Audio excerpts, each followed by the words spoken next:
प्यार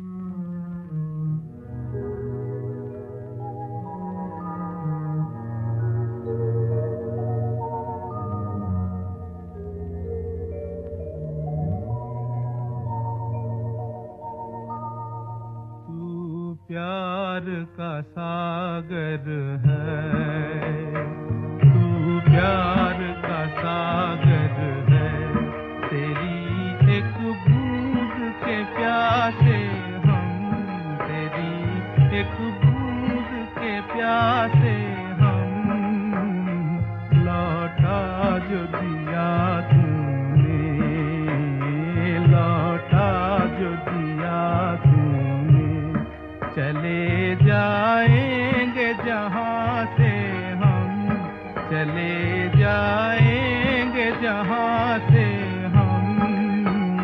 तू प्यार का सागर है, तू प्यार का सागर है, तेरी एक बूंद के प्यासे हम, तेरी एक बूंद के प्यासे हम, तू प्यार का सागर है।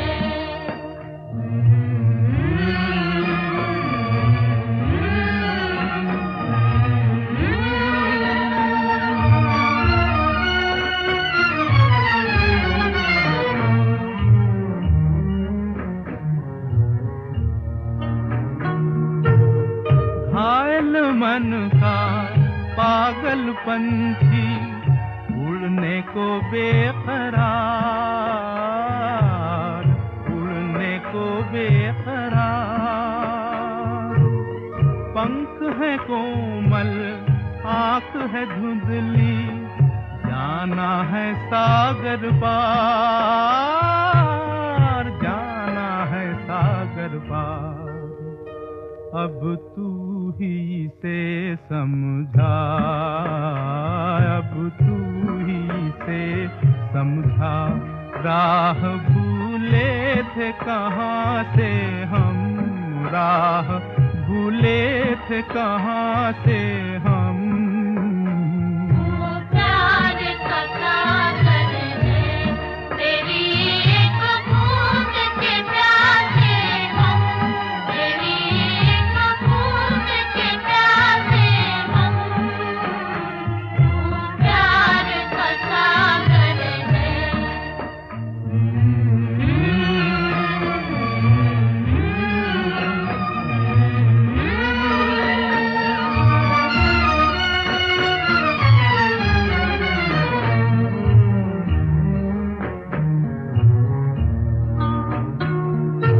इधर झूम के गाए जिंदगी, उधर है मौत खड़ी, उधर है मौत खड़ी, कोई क्या जाने कहाँ है सीमा, उलझन आन पड़ी, उलझन आन पड़ी। कानों में जरा कह दे, कानों में जरा कह दे कि आए कौन दिशा से हम, कि आए कौन दिशा से हम। तू प्यार का सागर है, तेरी एक बूंद के प्यासे हम, तेरी एक बूंद के प्यासे हम। तू प्यार का सागर है, तू प्यार का सागर है। ओम शांति। 1/8/2026 प्रातः मुरली। ओम शांति। बाप दादा मधुबन। बाबा आज कह रहे हैं, मीठे बच्चे, परचिंतन छोड़ अपना कल्याण करो, तुम सोने जैसा बनकर औरों को रास्ता बताओ। मीठे बच्चे, परचिंतन छोड़ अपना कल्याण करो, तुम सोने जैसा बनकर औरों को रास्ता बताओ। प्रश्न, अशरीरी बनने का अभ्यास जो सदा करते रहते हैं, उनकी मुख्य निशानी सुनो। उत्तर, वे हठ से वह अपनी कर्मेंद्रियों को वश नहीं करते, लेकिन उनकी कर्मेंद्रियां स्वतः शीतल हो जाती है। हम आत्मा भाई भाई है, ये स्मृति स्वतः रहती है। देहाभिमान छूटता जाता है, नाम रूप का नशा खत्म होता जाता है, दूसरों की याद नहीं आती है। गीत तू प्यार का सागर है। ओम शांति। ये कोई सिर्फ प्यार का सागर नहीं, ज्ञान का सागर है। ज्ञान और अज्ञान, ज्ञान को दिन, अज्ञान को रात कहा जाता है। ज्ञान अक्षर ही अच्छा है, अज्ञान अक्षर बुरा है। आधा कल्प है ज्ञान की प्रालब्ध, आधा कल्प है अज्ञान की प्रालब्ध। अज्ञान की प्रालब्ध है दुख, ज्ञान की प्रालब्ध सुख है। ये तो बहुत सहज समझने की बातें हैं। दिन है ज्ञान का, रात है अज्ञान, ये भी किसको पता नहीं है। ज्ञान किसको कहा जाता है, अज्ञान किसको कहा जाता है, ये बेहद की बातें हैं। तुम सबको समझाते हो ज्ञान क्या है, भक्ति क्या है। ज्ञान से तुम पूज्य बन रहे हो। जब पूज्य बन जाते हो तो पूजा की सामग्री को जान जाते हो। ये भी तुम जानते हो कि ये जो मंदिर आदि है, ये सब यादगार है। उनकी जीवन कहानी को भी तुम जानते हो। जो पूजा करने जाते हैं वो खुद नहीं जानते। पूजा को भक्ति कहा जाता है। भगवान को भक्तों से मिलना है, भक्ति का फल देने के लिए। सो भगवान ही आकर पुजारी से पूज्य बनाते हैं। पूज्य सतयुग में, पुजारी कलयुग में होते हैं। तुम बच्चे जानते हो आज क्या है, कल क्या होना है। विनाश तो जरूर होने का है, कोई भी समय हो सकता है। तैयारी हो रही है, गाया हुआ भी है। अनेक कुदरती आपदाएं होती है, ये तो लिख देना चाहिए। गृह युद्ध और कुदरती आपदाएं, उनको कोई ईश्वरीय आपदाएं नहीं कहेंगे। ये तो ड्रामा की नोंद है, इसमें नेचुरल कैलामिटीज सब आने वाली है। विनाश में भी मदद करेंगे। मूसलधार बरसात पड़ेगी, भूखे मरेंगे, अर्थक्वेक आदि सब आने की है। इन द्वारा ही विनाश होने का है। बच्चे जानते हैं ये तो जरूर होने का है, नहीं तो सतयुग में इतने थोड़े मनुष्य कैसे होंगे। जरूर इकट्ठा विनाश होगा। बच्चे अच्छी रीति जानते हैं ये सब कपड़े धोए जाएंगे। ये बेहद की बड़ी मशीनरी है। गाया जाता है मुत पलीती कपड़ धोए। इन कपड़ों की बात नहीं, ये है शरीर की बात। आत्माओं को योग बल से धोना है। इस समय 5 तत्व तमोप्रधान है, तो शरीर भी ऐसे बनते हैं। पतित पावन बाप आकर पावन बनाते हैं और सब खल्लास हो जाते हैं। तुम जानते हो पावन कैसे बनते हैं। रास्ता बहुत सहज बताते हैं। मनुष्य तो कुछ भी नहीं समझते। जहाँ जहाँ भक्ति यज्ञ आदि होते हैं, वहां जाकर समझाना चाहिए कि जिनकी तुम भक्ति करते हो उनकी बायोग्राफी समझने से ही तुम देवता बन सकते हो। उन्होंने जीवन मुक्ति कैसे पाई सो तो समझो, तो तुम भी जीवन मुक्ति पा सकते हो। मंदिरों में बैठ जीवन कहानी समझाने से अच्छी रीति समझेंगे। तुम भी बाप से अभी जीवन कहानी सुनते हो। तुम बच्चों को कितनी समझ मिलती है। परमपिता परमात्मा की जीवन कहानी कोई भी नहीं जानते। सर्वव्यापी कहने से जीवन कहानी थोड़ी ही हो जाती है। तुम बच्चे अभी परमपिता परमात्मा की जीवन कहानी को जानते हो, यानी आदि मध्य अंत को जानते हो। इस समय को आदि कहेंगे, जबकि बाप आकर पतितों को पावन बनाते हैं। फिर मध्य में भक्ति का पाठ चलता है। बाप कहते हैं इस समय मैं आकर स्थापना कराता हूँ। कारण करावनहार हूँ। प्रेरणा को करना नहीं कहेंगे। बाबा आकर इनकी कर्मेंद्रियों द्वारा करते हैं, इसमें प्रेरणा की बात नहीं। करण करावनहार तो जरूर सम्मुख हो कराएंगे। प्रेरणा से कुछ भी नहीं हो सकता। आत्मा बिगड़ शरीर कुछ भी नहीं कर सकती है। बहुत कहते हैं ईश्वर ही प्रेरणा से सब कुछ करता है। बाबा आप प्रेरणा करो, हमारे पति को की बुद्धि ठीक हो जाए। बाप कहते हैं प्रेरणा की तो इसमें बात ही नहीं। फिर शिव जयंती क्यों मनाई जाती? प्रेरणा से काम हो तो फिर आए ही क्यों। एक तो ईश्वर क्या चीज़ है ये नहीं जानते, सिर्फ कह देते हैं ईश्वर की प्रेरणा से सब कुछ होता है। निराकार प्रेरणा से कैसे करेंगे, वो तो करण करावनहार है। आ करके रास्ता बताते हैं, कर्मेंद्रियों से मुरली चलाते हैं। जब तक कर्मेंद्रियों का आधार ना ले तब तक मुरली कैसे चलाए। ज्ञान का सागर है तो सुनाने के लिए मुख चाहिए ना। अब तुम बच्चों को सारी दुनिया के आदि मध्य अंत का पता पड़ा है, पूरी नॉलेज मिली है, समझते हैं ज्ञान बिगर गति नहीं। अब ज्ञान कौन दे। अज्ञान मार्ग और ज्ञान मार्ग में फर्क तो देखो ना। विज्ञान भी कहते हैं, अज्ञान है अंधियारा, बाकी ज्ञान और विज्ञान से हम जीवन मुक्ति भी कहते हैं। तुमको अब पावन बनने का ज्ञान मिलता है, तुम स्वदर्शन चक्रधारी बनते हो। कोई सुनेंगे तो वंडर खाएंगे, कहेंगे आत्मा ज्ञान लेती है तो आत्मा जरूर संस्कार ले जाएगी ना। मनुष्य से देवता बनते हो तो ज्ञान रहना चाहिए, परंतु बाप समझाते हैं ये पुरुषार्थ है प्रारब्ध के लिए। प्रारब्ध मिल गई फिर ज्ञान की क्या दरकार है। सतयुग है ही तुम बच्चों के लिए प्रारब्ध। ये बातें सुनने से ही वंडर खाएंगे। ये ज्ञान परंपरा क्यों नहीं चलता। बाप कहते हैं ये प्राय लोप हो जाता है। दिन हो गया फिर अज्ञान तो है नहीं जो ज्ञान की दरकार रहे। ये भी समझने समझाने की बातें हैं, फट से कोई समझ नहीं सकते। शिव बाबा भारत में ही आते हैं, बच्चों के लिए सौगात ले आते हैं, भक्ति का फल देने लिए। भक्ति के बाद है सदगति, ये विनाश भी होगा जरूर। आसार खड़े हैं, तुम सुनते रहेंगे। चिंगारी लगती है तो 1-2 घंटे में सारा मकान जलकर भस्म हो जाता है। ये कोई नई बात नहीं है। विनाश तो होना जरूर है।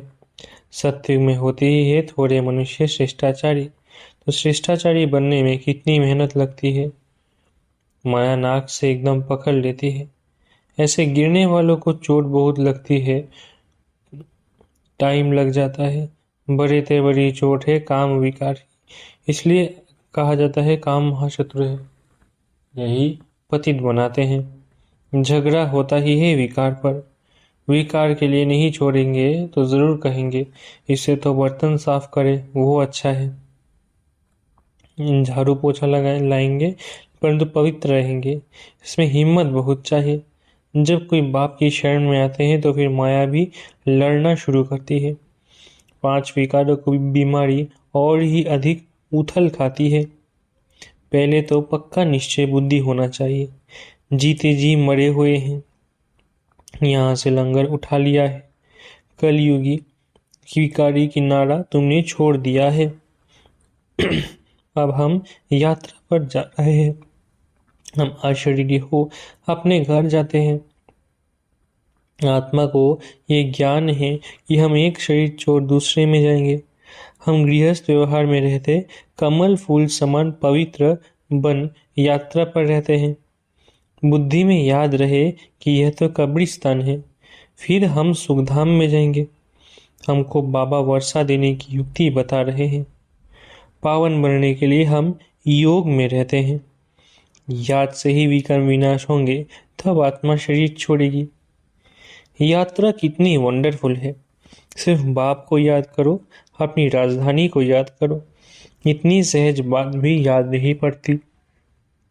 अल्फ को याद करो बस, परंतु माया वो भी याद करने नहीं देती, मेहनत लगती है।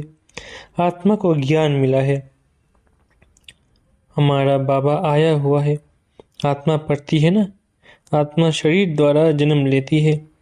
आत्मा भाई भाई है। देहाभिमान में आने से फिर अनेक संबंध हो जाते हैं। यहाँ तुम भाई बहन हो गए, आपस में भाई भाई भी हो, बहन भाई भी हो। प्रवृत्ति मार्ग है ना, दोनों को वर्षा चाहिए। आत्मा ही पुरुषार्थ करती है। अपने को आत्मा समझना यही मेहनत है। देह अभिमान न रहे, शरीर ही नहीं तो विकार किससे करेंगे। हम आत्मा है, बाप के पास जाना है। शरीर का भान ही ना रहे। जितना योगी बनते जाएंगे कर्मेंद्रियां शांत होती जाएगी। देहाभिमान में आने से कर्मेंद्रियां चंचल हो जाती है। आत्मा जानती है हमको प्राप्ति हो रही है, शरीर से अलग होते जाएंगे तो कर्मेंद्रियां शांत होती जाएंगी। सन्यासी लोग दवाई खाकर कर्मेंद्रियों को शांत करते हैं। वो तो हठ योग हो गया ना। तुमको तो योग से काम लेना है। क्या योग बल से तुम वश नहीं कर सकते हो? जितना आत्माभिमानी होते जाएंगे तो कर्मेंद्रियां शांत होते जाएंगे। बड़ी मेहनत करनी पड़ती है, प्राप्ति तो बहुत ऊंच है ना। बाप कहते हैं योग बल से तुम विश्व के मालिक बनते हो। प्रजा भी स्वर्गवासी तो है ना। योग बल से तुम स्वर्गवासी बनते हो, बाहुबल से नहीं बन सकते हो। मेहनत कोई बहुत नहीं है। कुमारियों के लिए तो जैसे मेहनत ही नहीं है, फ्री है। विकार में गई तो बड़ी पंचायत हो जाती है। कुमारी रहना अच्छा है, नहीं तो फिर अधर कुमारी नाम पड़ जाता है। युगल भी क्यों बने, इसमें भी नाम रूप का नशा चढ़ता है। ये भी मूर्खता है। युगल बनने के बाद पवित्र रहने के लिए बड़ी अच्छी हिम्मत चाहिए, ज्ञान की पूरी पराकाष्ठा चाहिए। बहुत है जो हिम्मत करते हैं, परंतु आग की आंच आ जाती है तो खेल खलास। इसलिए बाबा कहते हैं कुमारी फिर भी अच्छी है। अधर कुमारी बनने का ख्याल भी क्यों करना चाहिए? कुमारियों का नाम बाला है, बाल ब्रह्मचारी है। बाल ब्रह्मचारी रहना अच्छा है, ताकत रहती है, दूसरे कोई की याद नहीं आएगी। बाकी हिम्मत है तो करके दिखाओ, परंतु मेहनत है। दो हो पड़ते हैं ना। कुमारी है तो अकेली है, दो से द्वैत आ जाता है। जहाँ तक हो सके कुमारी हो रहना अच्छा है। कुमारी सेवा पर निकल सकती है। बंधन में पड़ने से फिर बंधन वृद्धि को पाते हैं। ऐसा जाल बिछाना ही क्यों चाहिए जो बुद्धि फंस पड़े। ऐसे जल में फंसना ठीक नहीं है। कुमारियों के लिए तो बहुत अच्छा है। कुमारियों ने नाम भी निकाला है, कन्हैया नाम गाया जाता है ना। कुमारी हो रहना बड़ा अच्छा है। इन्हों के लिए बहुत सहज है। स्टूडेंट लाइफ पवित्र लाइफ भी है, बुद्धि भी फ्रेश रहती है। कुमारों को भीष्म पितामह जैसा बनना है। कल पहले भी रहे हैं, तब तो दिलवारा मंदिर में भी यादगार बना हुआ है। अब बाप बच्चों को फरमान करते हैं मुझे याद करो और सब बातों को छोड़ तुम अपना कल्याण करो। बाप को याद करने में ही कल्याण है। भूल चूक होती है, बच्चे गिर पड़ते हैं। तुम पर चिंतन को छोड़ अपना कल्याण करो, दूसरे चिंतन में जाओ ही नहीं। तुम सोने जैसा बन जाओ, औरों को भी रास्ता बताओ। शत्रु प्रधान बनने का एक ही उपाय है, पावन बनने के बिगर मुक्तिधाम में जा नहीं सकते। उपाय एक ही है, फिर अंतमति स्वगति हो जाएगी। झड़मुई झगमुई छोड़ दो, नहीं तो अपना ही नुकसान करेंगे। बाप कोई श्राप नहीं देते हैं, श्रीमत पर नहीं चलते हैं तो आप ही अपने को श्रापित करते हैं। अच्छा, मीठे मीठे सिखिलत है बच्चों प्रति माता पिता बाप दादा का याद करो। Good morning. रूहानी बाप की रूहानी बच्चों को नमस्ते। हम रूहानी बच्चों की रूहानी माता पिता बाप दादा को याद प्यार गुड मॉर्निंग और नमस्ते। धारणा के लिए मुख्य सार। पहला, निश्चय बुद्धि बन जीते जी इस पुरानी दुनिया से अपना लंगर उठा लेना है। बाप के हर फरमान को पालन कर अपना कल्याण करना है। दूसरा, दूसरों का चिंतन छोड़ अपनी बुद्धि को स्वच्छ सोने जैसा बनाना है। झरमुई झगमुई में अपना समय नष्ट नहीं करना है। योग बल से अपनी कर्मेंद्रियों को शांत शीतल बनाना है। वरदान, अपनी विजय व सफलता को निश्चित समझकर सदा निश्चिंत रहने वाले निश्चय बुद्धि भव। अपनी विजय व सफलता को निश्चित समझकर सदा निश्चिंत रहने वाले निश्चय बुद्धि भव। जो बच्चे सदा बाप में, स्वयं के पार्ट में और ड्रामा की हर सेकंड की एक्ट में 100% निश्चय बुद्धि है, उनकी विजय व सफलता निश्चित है। निश्चित विजय होने के कारण वे सदा निश्चिंत रहते हैं। उनके चेहरे से चिंता की कोई भी रेखा दिखाई नहीं देगी। उन्हें सदा निश्चय रहता है कि यह कार्य व यह संकल्प सिद्ध हुआ पड़ा है। उन्हें कभी किसी बात में क्वेश्चन नहीं उठ सकता। स्लोगन: सुनने सुनाने में भावना और भाव को बदल देना ही वायुमंडल खराब करना है। सुनने सुनाने में भावना और भाव को बदल देना ही वायुमंडल खराब करना है। अव्यक्त इशारे: अपवित्रता के बीज को समाप्त कर संपूर्ण स्वच्छ पवित्र बनो। संपूर्ण पवित्रता के हिसाब से व्यर्थ संकल्प भी अपवित्रता का बीज है। व्यर्थ संकल्प चलना मेजॉरिटी बच्चों में अभी ये संस्कार रहा हुआ है। व्यर्थ संकल्प का आधार मन है, जो मन मना भव होने नहीं देता है। इसलिए श्रीमत रूपी लगाम टाइट कर व्यर्थ संकल्पों की अपवित्रता को खत्म करो। अच्छा, ओम शांति। शुक्रिया बाबा।